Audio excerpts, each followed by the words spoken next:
A una settimana dallo schianto di Trevignano con un carabiniere ancora gravissimo al Cafoncello, un nuovo incidente ha coinvolto una gazzella dell'Arme, è successo a Villorba, 2 militari feriti si stavano dirigendo sul luogo di un sinistro.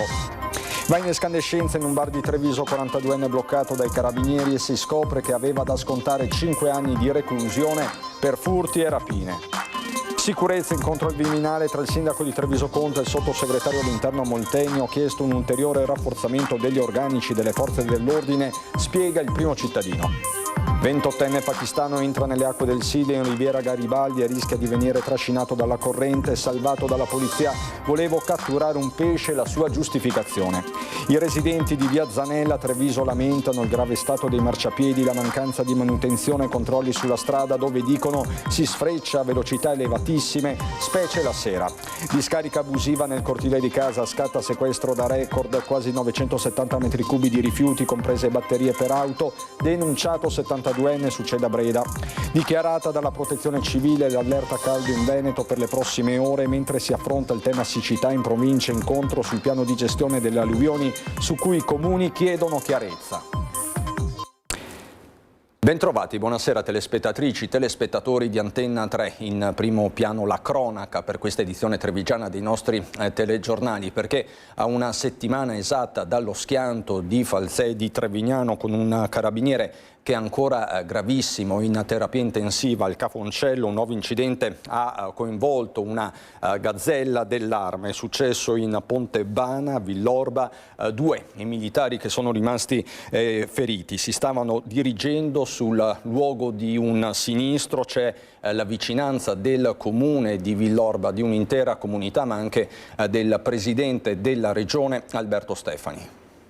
Uno si è ferito al piede, l'altro più grave ha diverse fratture e contusioni alle costole e all'omero. Sono finiti entrambi all'ospedale i carabinieri rimasti coinvolti nell'incidente che si è registrato poco dopo le 22 sulla Pontebana. Si tratta del capo equipaggio, un 43enne tarantino brigadiere, e del collega più giovane che era alla guida, un 29enne, anche lui pugliese, della provincia di Foggia. La gazzella stava procedendo verso Villorba quando all'altezza della concessionaria Porsche ha sbandato andando a impattare contro il muretto, e questo dopo l'urto con una Smart che viaggiava nella stessa direzione. All'interno 2 persone, un trevigiano 55enne e una donna originaria di Padova, 49 anni, lei lesa, lui ferito lievemente. Immediati soccorsi del SUEM 118, la pattuglia era diretta a rilevare un incidente stradale poco distante. Stavano andando a soccorrere una persona che aveva bisogno e nel pieno della loro operatività hanno avuto subito un incidente, loro stessi un incidente, quindi dobbiamo solo ringraziare tutte le forze dell'ordine che per mantenere la nostra sicurezza mettono a rischio la loro. I rilievi sono stati affidati alla Polizia Stradale di Vittorio Veneto. L'urto sarebbe avvenuto con la gazzella in fase di superamento, diretta appunto sul luogo del sinistro. Mi sento di dare un consiglio a tutti, a me per primo, quando sentiamo una sirena o vediamo sullo specchietto retrovisore un mezzo di soccorso, non tenteniamo, spostiamoci a destra, perché a volte siamo distratti e non ci accorgiamo che il mezzo di soccorso ha urgenza di passare, quindi un'attenzione in più soprattutto quando siamo alla guida. Appariva un intervento di routine, ma così non è stato, dice il presidente della Regione del Veneto Alberto Stefani. Ciò dimostra che quando donne e uomini delle forze dell'ordine partono per una chiamata, mettono sempre e comunque a repentaglio la loro incolumità e spesso la vita. Le parole del governatore,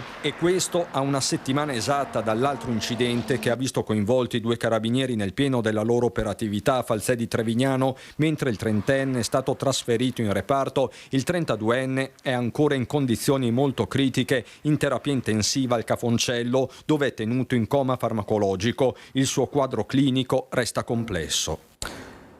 Domani all'obitorio dell'ospedale di Oderzo la camera ardente di Jessica Giovanna Laface, la 32enne calabrese vittima con il fidanzato Francesco Paolo Fecarotta dello schianto avvenuto sabato scorso a Salgareda lungo via Argine Piave. La camera ardente sarà aperta al pubblico dalle 11 alle 16, il feretro partirà poi alla volta del paese natio Reggio Calabria. Per l'occasione dei funerali che sono previsti domenica 12 luglio alle 10:30 saranno presenti tanti amici motociclisti e sarà proprio il rombo delle moto a renderle omaggio. Non ancora fissate invece le esequie del 37enne Francesco Paolo Fecarotta, si svolgeranno certamente a Palermo, ma venerdì 10 luglio dalle 15:30 per un'ora circa sarà data l'opportunità ai tanti trevigiani che conoscevano il 37enne di poterlo salutare presso la sala del commiato del cimitero di Santa Bona di Treviso. E a Treviso rimaniamo per la cronaca con un 42enne romeno senza fissa dimora che è andato in escandescenza in un bar sul Put. È stato bloccato dai carabinieri. Al momento dell'arresto si è scoperto che aveva da scontare 5 anni di reclusione per furti e rapine. È finito subito in carcere con i titolari, i gestori del bar che dicono: abbiamo avuto paura, stava estraendo qualcosa dalle tasche. Un rumeno che è ubriaco è venuto qua a cercare di fare i casini, ubriachi. Noi abbiamo cercato di mandare via, ma non era uscito. Stava cercando di mettere le mani in tasca, ho visto che era un cavatappi, non so se era un coltello piccolo, non so. Coltellino, cavatappi che fosse, il timore a un certo punto è stato quello che potesse passare dalle molestie verbali alla violenza fisica. Il 42enne che lunedì sera è andato in escandescenza al bar allo stadio lungo il Put di Treviso a ridosso del Tenni. Qui su segnalazione dei gestori si sono precipitati i carabinieri. La situazione, racconta Zè, il figlio del titolare, stava degenerando. Secondo me hanno visto che il carabiniere è scappato via, poi li hanno trovati in panchina vicino qua, meno male sono intervenuti. È un rumeno che ha già fatto tante volte casino qua, abbiamo cercato di mandare via lontano da qua, ma non siamo riusciti. Stavolta l'uomo viene braccato con i militari dell'Arma che scoprono un curriculum criminale di tutto rispetto. Era aggravato da un ordine di esecuzione pena, quindi un cumulo di pene per numerosi reati commessi tra il 2018 e il 2025 tra le province di Treviso, Brescia e Parma per alcuni reati, tra cui la rapina, furti ed altri reati contro il patrimonio e contro la persona. Oltre 5 gli anni di pena da scontare. Per questo, per il 42enne romeno senza fissa dimora, si sono aperte le porte del carcere di Santa Bona. Più agenti sul territorio, più controlli e una presenza ancora più capillare delle forze dell'ordine. Sono queste le richieste che il sindaco di Treviso Mario Conte ha portato questa mattina al Viminale nel corso dell'incontro con il sottosegretario all'interno Nicola Molteni. Al centro del confronto il tema della sicurezza urbana e il rafforzamento degli organici di polizia, carabinieri e guardia di finanza. Per il primo cittadino aumentare il numero di donne e uomini in divisa significa non solo contrastare con maggiore efficacia i fenomeni di illegalità, ma anche rafforzare quella sicurezza percepita che incide direttamente sulla qualità della vita dei cittadini.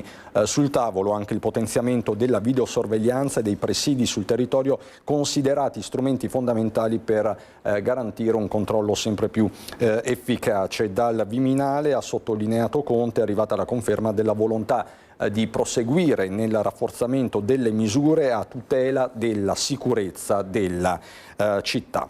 E in città si sono vissuti nel pomeriggio di oggi attimi di panico lungo Riviera Garibaldi, dove un migrante pakistano 28enne è entrato nelle acque del Sile all'altezza di Ponte Dante e ha rischiato di venire trascinato via dalla corrente e di morire annegato. Solo il rapido intervento di un equipaggio delle volanti della polizia e del SUEM 118 ha evitato il dramma. Il migrante è stato raggiunto e tratto in salvo. Gli agenti sarebbero stati allertati da alcuni passanti e sono entrati subito in acqua. Volevo provare a prendere dei pesci. La giustificazione dello straniero 28enne che si trova in regola sul territorio nazionale. Il giovane è stato ricoverato in osservazione all'ospedale Cafoncello di Treviso.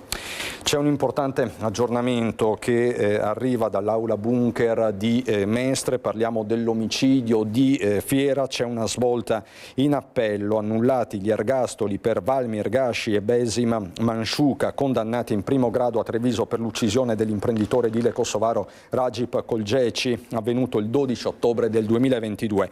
Per Valmir Gashi, assistito dall'avvocato Mauro Serpico, la pena è stata ridotta a 20 anni, per Mansciuca, difeso dall'avvocato Luigi Fadalti, a 21 anni e 3 mesi. Il giudice di secondo grado avrebbe dunque escluso i futili motivi. Si dichiara parzialmente soddisfatto l'avvocato di Gashi Serpico, pronto comunque a ricorrere in Cassazione una volta lette le motivazioni. Ridotte anche le pene per gli altri imputati da 15 a 10 anni sia per Besim Mansciuca e Leonard Gashi, confermati i 2 anni per Bardil Gashi. Dopo la sentenza, nel tardo pomeriggio si sono registrati attimi di tensione e malori proprio in aula bunker a Mestre. Andiamo adesso a Breda di Piave per raccontarvi di una discarica abusiva che è stata scoperta nel cortile di un'abitazione da parte dei carabinieri. È scattato un sequestro da record, pensate, quasi 970 metri cubi di rifiuti di ogni tipo, comprese batterie per auto. È stato denunciato un 72enne, succede quindi alle porte di Saletto. È una situazione nota a chiunque, locali e non locali, insomma basta passare e vedere. Adesso vediamo gli esiti di queste indagini da parte delle forze dell'ordine, che ringrazio, adesso vedremo quello che emergerà. Di sicuro non sarà una passeggiata censire e verificare tutto il materiale stipato in quella che nel tempo era divenuta una vera e propria discarica abusiva alle porte di Saletto, in comune di Breda di Piave. Qui in via d'Avanzo i carabinieri di Maserada, con il supporto dei colleghi del NIPAF, il nucleo carabinieri forestale di Treviso, hanno trovato di tutto: lana di roccia, frigoriferi, batterie, veicoli fuori uso, motori e pneumatici, 970 metri cubi di rifiuti pericolosi e non, con l'area di proprietà di un 72enne che è stata posta sotto sequestro. Aspettiamo l'esito per capire effettivamente se ci siano questi rifiuti pericolosi, perché altro tipo di materiale lo vediamo dalla strada. Vediamo poi effettivamente quello che ci sarà, dopo di conseguenza naturalmente il terreno andrà bonificato. Mentre il 72enne è stato denunciato per smaltimento illecito di rifiuti, dal sindaco parte una raccomandazione generale. Questa cosa è proprietà mia, casa mia, faccio quello che mi pare, è un mito che va sfatato con le regole che ci sono, urbanistiche, edilizie, eccetera. Insomma, si possono fare tante cose e chiaramente magari uno prima che faccia un passaggio, per quel che mi riguarda, al Comune di Breda ufficio tecnico, o comunque gli uffici tecnici dei vari comuni, o magari tramite i professionisti che si conoscono, in modo da capire effettivamente che cosa e quali limiti ci sono nelle cose che si vogliono fare. Ritorniamo a Treviso città, dove i residenti di via Zanella lamentano il grave stato dei marciapiedi, la mancanza di manutenzione e controlli sulla strada, dove dicono si sfreccia a velocità molto elevate, soprattutto di sera. C'è sempre tanto disordine e paura di camminare qua, si deve camminare dietro la strada e non trovo giusto. Mi sono permesso di telefonare ad Antenna 3 perché so che hanno la mano buona per intervenire e poter fare qualche cosa. Qui siamo nel disastro più completo e sono anni che siamo in questa situazione senza fare assolutamente niente. Il problema è che basta vedere i marciapiedi come sono messi. I residenti di via Zanella si sentono abbandonati, in preda allo sconforto e anche al pericolo. Lo stato dei marciapiedi è pressoché impraticabile per le sconnessioni dovute alle radici degli alberi e anche allo stato manutentivo degli stessi. Non si può camminare in modo regolare, non possono passare le biciclette e tantomeno le persone in carrozzella o col deambulatore. L'altro giorno che vi ho telefonato, mia moglie, che siamo andati al mercato qui al Mercavezzo, per camminare vi di seguito con la carrozzella abbiamo dovuto camminare in strada con tutte le macchine che passavano, ci sfioravano, c'era qualcuno che si fermava e rallentava, altri che se ne fregavano. Lo stato delle cose è piuttosto evidente, bisognerebbe eliminare alberi o fare una passerella sopraelevata alle radici, oppure rendere la via a senso unico con una parte destinata a pedonale ciclabile. L'amministrazione che risponderà è conscia del problema. Il sindaco è stato chiamato, è venuto qui ancora 1 mese, 2 mesi fa, che ha fatto un'assemblea e ha detto so già com'è, come non è, ha detto adesso provvederemo. 4-5 anni fa ho chiamato io ed è venuto fuori l'attuale vice sindaco e mi ha detto ma c'è l'ambiente che non ci permette di fare. Ma allora ho detto l'ambiente serve di più che una persona umana. Ricordatevi che tanti anni fa sono già morti 2 fratelli qui. Poi c'è la questione delle auto, qui sfrecciano a velocità altissime, mancano i controlli, dicono i residenti, e anche i limitatori. E bisogna fare qualcosa anche per rallentare il traffico, perché è impossibile che se a sera dei volte che si dei moto che raggiunge i 100 orari, per chi che abbiamo visti, di conseguenza non riusciamo più a vivere, oltre che noi altri avendo la nostra età a sera ne fa piacere fare una passeggiata e invece purtroppo non è possibile, che abbiamo paura di cascare. C'è una nuova allerta meteo, il centro funzionale decentrato della protezione civile della regione del Veneto ha emesso un avviso di allerta gialla per ondate di calore su diverse zone del territorio, questo nelle prossime ore, in particolare nella giornata di domani. L'ondata di calore interesserà in particolare le aree di pianura e costiere della regione. Intanto si sta aprendo un dibattito, cambiamento climatico, sicurezza idrogeologica, in particolare il piano di gestione delle alluvioni. C'è stato un incontro tra provincia, regione e comuni per discutere sulle criticità delle nuove direttive. Al centro del dibattito la difficoltà di interpretare le nuove mappe. Tutta l'edilizia è bloccata, ci sono intere famiglie che magari hanno venduto l'appartamento, sono comprati un lotto, a un certo punto è arrivato il PGRA, ovviamente si è bloccato, sono in affitto, è stato prospettato una tempistica, ora però questa tempistica sembra non certa perché le problematiche, ovvero i problemi individuati da autorità del bacino e quindi dalle mappe sono cambiati. È per questo che la provincia di Treviso ha istituito un tavolo con tutti i sindaci e le autorità regionali per mettere in contatto da un lato la regione stessa e i tecnici, dall'altro i comuni. Al centro del dibattito il nuovo piano di gestione delle alluvioni, il cosiddetto PIGRA, della durata di 6 anni e che vede proprio tra il 2026 e il 2027 la sua ristesura. Si tratta di vere e proprie mappe che segnalano punti di interesse e di rischio a cui i comuni devono fare riferimento per metterli in sicurezza. Abbiamo fatto suonare un po' la campanella perché è il momento giusto per muoversi come amministrazioni locali, come consorzi di bonifica, per intervenire su questo fronte, quindi tra poco ci sarà la possibilità di fare delle osservazioni per cercare di cambiare questa pianificazione del territorio che cade dall'alto ma che alla fine incide molto su quelli che sono gli investimenti pubblici ma anche privati. A creare confusione il fatto che le nuove mappe segnalano i rischi lì dove le amministrazioni erano già intervenute. Il genio, la regione sta investendo un sacco di soldi, un sacco di milioni di euro e l'ente bacino invece di abbassare il rischio lo alza. Ecco, questa cosa qua un po' mi preoccupa e non capisco il perché. Va risolta, però insomma ho visto un'apertura e un tavolo rotondo di confronto che magari prima non c'era, adesso ho colto questa apertura e mi fa piacere. Prima o comunque anche adesso in parte l'onere di modificare la mappa, di segnalare delle problematiche, di segnalare degli errori grafici è demandato al singolo privato con oneri ovviamente economici o al singolo comune, questo non funziona. E di resilienza idrica si è parlato in particolare a Sesto al Reghena, un dibattito allargato tra amministratori del Veneto e del Friuli Venezia Giulia.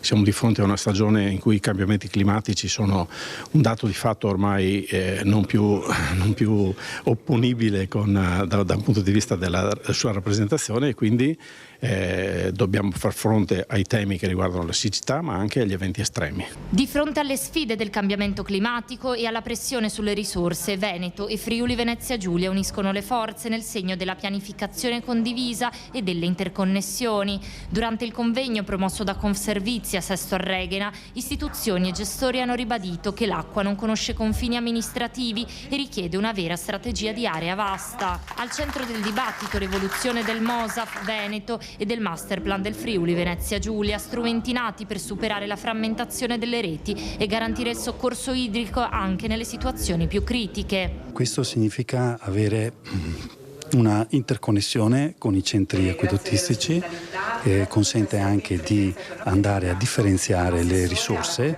quindi da quelle superficiali a quelle di falda, e quindi a dare ridondanza e sicurezza a tutto il sistema idrico.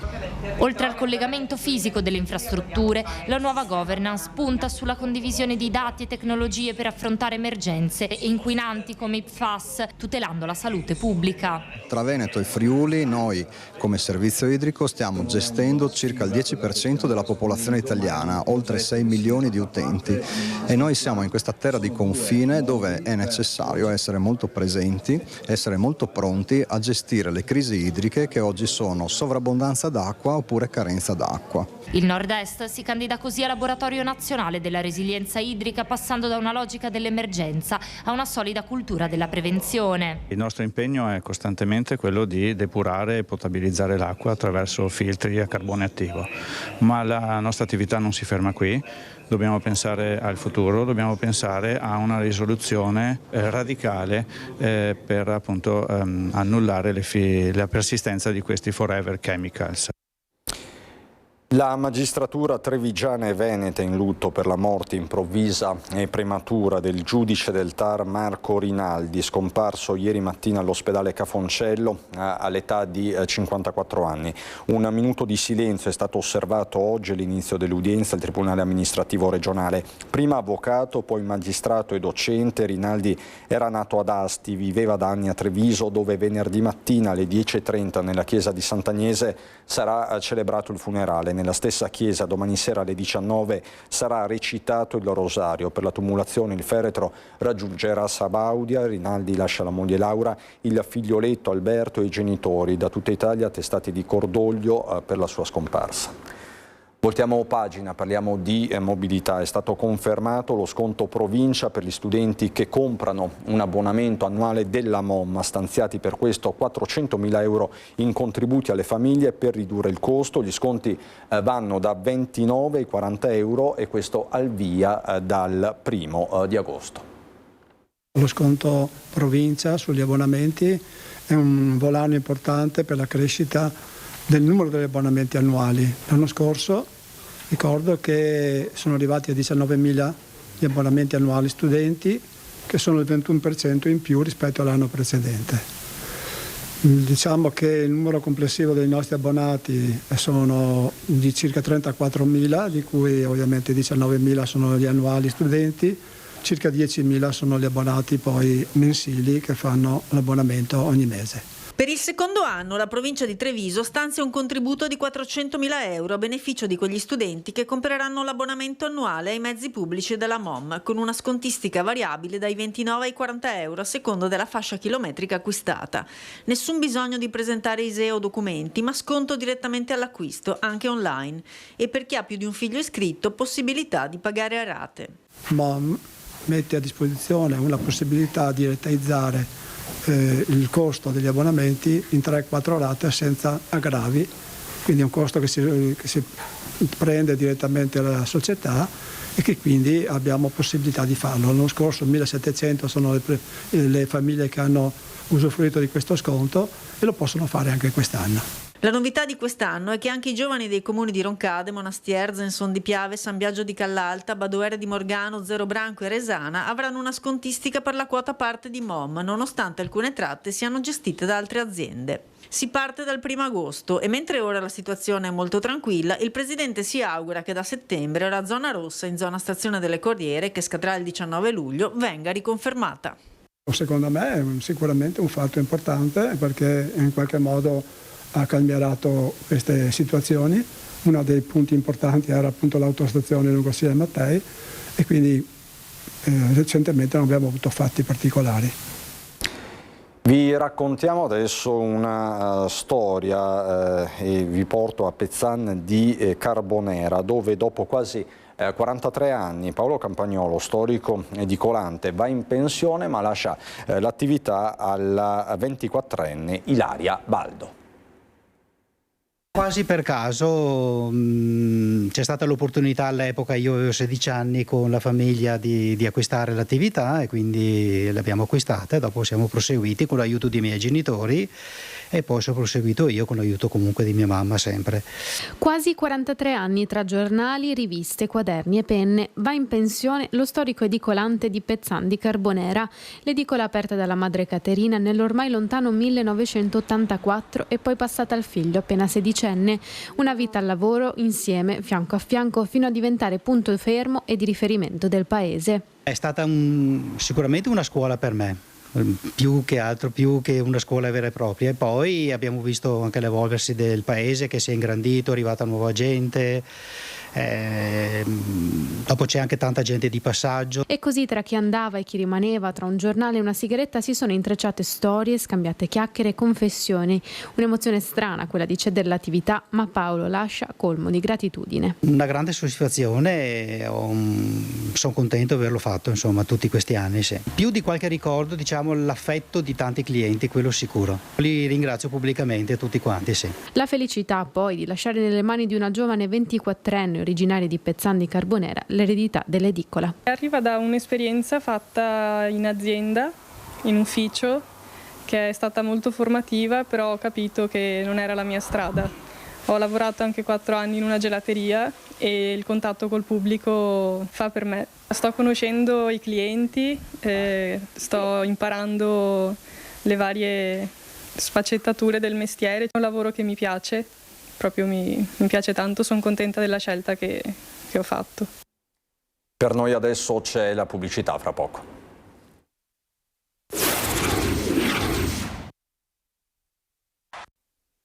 Di nuovo in diretta per parlare di grandi eventi, perché torna la grande kermesse in salita, la Vittorio Veneto Cansiglio, organizzata dall'Automobile Club di Treviso, è giunta alla sua 43esima edizione. L'appuntamento da non perdere è dal 31 luglio al 2 agosto a Fregona. Una cronoscalata valida come tappa del campionato italiano velocità Montagna Nord. 5.930 metri con partenza da Mezzavilla a Fregona e arrivo a Valsalega. È tornata la Vittorio Veneto Cansiglio, giunta alla sua 43esima edizione, dopo lo stop forzato lo scorso anno a causa di una frana caduta proprio nella sede della gara. Ora tutto è pronto per questa kermesse voluta ed organizzata da Automobile Club Treviso. Gran bella gara, penso che sia soltanto l'inizio di tutto quello che da oggi fino al 2 di agosto andremo a scrivere in termini di presenza, di territorio, in termini di storia, in termini di accoglienza, di tutto quello che il nostro bellissimo territorio trevigiano può dare. Una gara storica che ogni anno attira numerosi spettatori, un volano turistico per questo territorio. Sport motoristico perché è in forte sinergia con un altro argomento importante che è quello del turismo, quindi sport e turismo vanno insieme e con queste iniziative noi speriamo di dare un contributo al territorio trevigiano, in questo caso dell'Alta Marca Trevigiana, Fregona e il Cansiglio. Riflettori accesi su Fregona che sta organizzando una serie di iniziative ed eventi collaterali, la soddisfazione del sindaco. C'è molta gente che viene a Fregona, quindi noi siamo contenti quando arriva la gente arriva felice e va via felice. Questo è il biglietto di visita che vogliamo. Fra gli obiettivi futuri quello di entrare nel campionato super salita. Intanto però occhi puntati su questa 43esima edizione. È un onere, però tutto quello che fa riferimento a un prodotto che possiamo proporre come Automobile Club nel territorio, quindi è una gara anche storica perché abbiamo più di 100 anni, anzi quest'anno è il 102esimo anno e quindi dobbiamo assolutamente portarla sempre in maniera importante e organizzarla nella maniera più professionale possibile. L'appuntamento è a Fregona dal 31 luglio al 2 di agosto. Andiamo adesso a Belluno.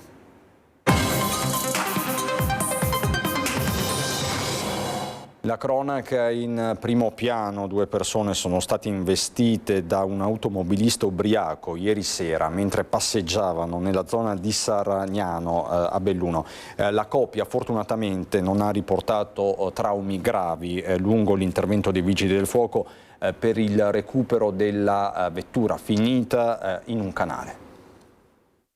Una donna di 66 anni e un uomo di 69, entrambi di Belluno, sono stati investiti nella tarda serata di martedì a Sargnano, frazione del capoluogo. L'auto che ha travolto la coppia è finita nel canale che lambisce la strada. L'investimento è accaduto attorno alle 22:30. Marito e moglie stavano concludendo la passeggiata serale quando improvvisamente l'auto guidata da un 23enne di Belluno, risultato positivo all'alcol test, li ha travolti. L'allarme è scattato subito e ha fatto arrivare a Sargnano 2 ambulanze del San Martino, i vigili del fuoco e i carabinieri del radiomobile di Belluno. Fortunatamente i traumi accertati dai sanitari non sono gravi. I 2 pedoni sono entrati al pronto soccorso con codici lievi, media gravità per la 66enne, codice 1 per il marito. Il veicolo, ribaltato su un fianco lungo il canale, è stato recuperato con l'autogru dei vigili del fuoco e successivamente affidato al servizio di soccorso stradale. Il tratto di strada interessato, parallela alla principale di via Tiziano Vecellio, è rimasta chiusa al traffico fino alle 2:40 per consentire il ripristino completo delle condizioni di sicurezza. La partita dell'idroelettrico, c'è un risultato storico, è nel versa i 99 milioni di euro di sovraccanoni idrici dovuti al Veneto. Ce ne parla sempre Tiziana Bolognani.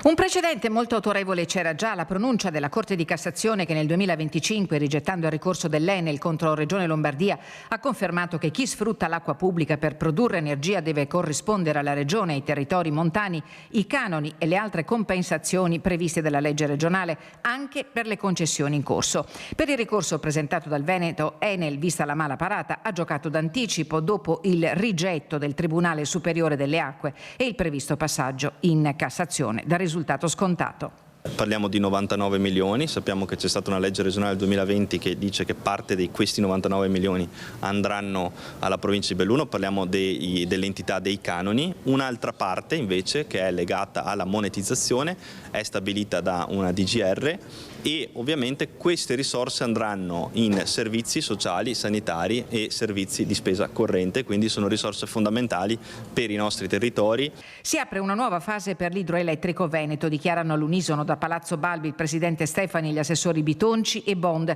impegnati a garantire un percorso di autonomia energetica del territorio.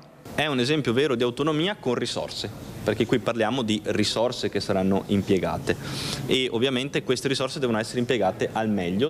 Per ora si guarda al territorio dei 99 milioni di euro incassati, dovuti, non regalati. Una parte consistente, 44 milioni, sarà nella disponibilità diretta del bellunese, che ha 25 centrali su 34 presenti in Veneto. Per scelta della Regione, le risorse relative alla quota di monetizzazione saranno in capo a una cabina di regia congiunta per concertare la destinazione delle risorse fra sanità, sociale, trasporti, scuole, valorizzazione della montagna, infrastrutture. La madre che ha fatto scaturire questo è la scadenza delle grandi concessioni idroelettriche nel 2029. Sotto sotto poi a tipo un albero di Natale si sono accese una serie di lampadine che sono la monetizzazione, i canoni, i sovracanoni, il calcolo della quota. Ecco, questo è una materia difficile, ma l'assunto di questa materia difficile è che alla fine rimane una quota piccola dell'acqua che c'è sul territorio, che viene trasformata in energia sul territorio. Ma la vera partita sull'idroelettrico si gioca ora in attesa della scadenza delle grandi concessioni nel 2029. La Regione sta lavorando per la costituzione della società che gestirà acqua e energia e ha affidato l'analisi delle soluzioni a un tavolo tecnico. Il PD regionale oggi chiede che le risorse di Enel destinate a Belluno vengano capitalizzate in vista della costituzione della società e che nella quota pubblica di questa stessa entità il ruolo della provincia di Belluno dovrà essere determinante. I temi dell'economia, parliamo del settore dell'occhiale, il punto lo hanno fatto i sindacati. Occhialeria, un comparto in cui la provincia di Belluno è leader nazionale e che nella provincia ha un'importanza strategica per il numero di occupati e di fatturato prodotto. I sindacati però hanno motivo di guardare al futuro in maniera non del tutto serena. Nel 2025 le ore di cassa integrazione richieste sono state oltre 2.200.000, di cui più di 1 milione utilizzate. Il 14 luglio sono convocati tutti i referenti aziendali del settore, un centinaio di persone cui saranno presentati i risultati di una ricerca sull'occhialeria promossa dai sindacati stessi. Quello che ci preoccupa è l'implementazione come primo segnale delle richieste di cassa integrazione, superano i 2 milioni alla fine di ore richieste e soprattutto il fatto che la filiera dell'occhialeria è quasi tutta in cassa integrazione. Il futuro forse è legato a un occhiale che non si occupi più solo della vista, ma diventi uno strumento multimediale. Si tratta di riqualificazione, di formazione, di trasformazione sia professionale ma anche culturale in delle lavorazioni che saranno completamente nuove, ma vogliamo che attecchiscano sul territorio affinché diano energia e proselitismo a un settore che deve risorgere, e questo, l'avvento dell'occhiale wearable, può essere sicuramente un valore aggiunto. Sullo sfondo le tensioni in casa del vecchio, dove è bagarre tra gli eredi di Leonardo. Abbiamo un'azienda che è 3/4 del settore, lei da sola, e le scelte di come andrà a finire è evidente che non ci lasciano indifferenti, e quindi poi ci limitiamo a dire questo, nel senso che siamo più concentrati su scelte di carattere industriale e produttivo, ma che le preoccupazioni ci sono, questo è evidente. Confidiamo che sulla falsariga, come dire, di quella che è stata l'eredità del padre, prevalga il senso di responsabilità e del legame con il territorio. Andiamo adesso in Valbelluna per i 50 anni di storia della rassegna internazionale di canto corale di Mel. La storia si può raccontare da tanti punti di vista. A Mel lo fanno anche con le note e con le voci di una rassegna di canto corale giunta ormai alla sua 50ª edizione. A promuoverla la Corale Zumellese di Mel, sorta nel 1971, che pochi anni dopo la sua nascita si impegnò a dare vita a un qualcosa che quest'anno festeggia un traguardo importante come i 10 lustri. 50 anni di questa rassegna significa 50 anni di storia di Borgo Valbelluna, della Corale Zumellese, 50 anni di crescita in cui decine di cori provenienti da tutto il mondo sono venuti a cantare a Mel, cori di altissimo livello che ci hanno permesso di conoscere realtà lontane e di crescere insieme a loro.